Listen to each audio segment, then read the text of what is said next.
मस्साजोगच्या सरपंच हत्या प्रकरणाच्या निषेधार्थ सर्व ग्रामपंचायतींचं 3 दिवस कामबंद आंदोलन। नव्या वर्षाच्या पहिल्या दिवशीही राहणार कामकाज बंद।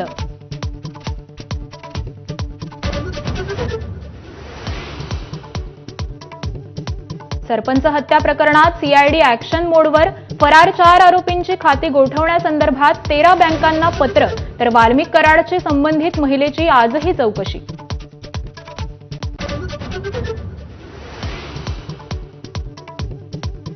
प्राजक्ता माळीबाबत केलेल्या वक्तव्याबाबत भाजप आमदार सुरेश धसांकडून दिलगिरी व्यक्त। प्राजक्ताताईंचा अपमान करायचा नव्हता, धस यांची स्पष्टोक्ती।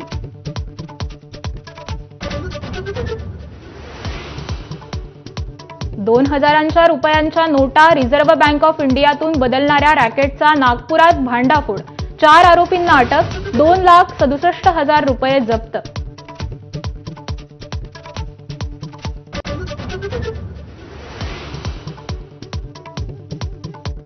बाबा सिद्दकी हत्येप्रकरणी अटकेतील आरोपी नितीन सप्रेचा मुंबई पोलिसांवर गंभीर आरोप।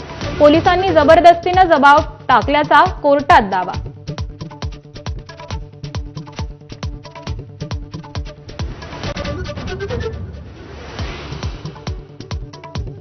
जालन्यामध्ये क्रिकेट खेळताना 32 वर्षीय खेळाडूचा हृदयविकाराने मृत्यू, षटकार ठोकताच खेळाडू मैदानावर कोसळला।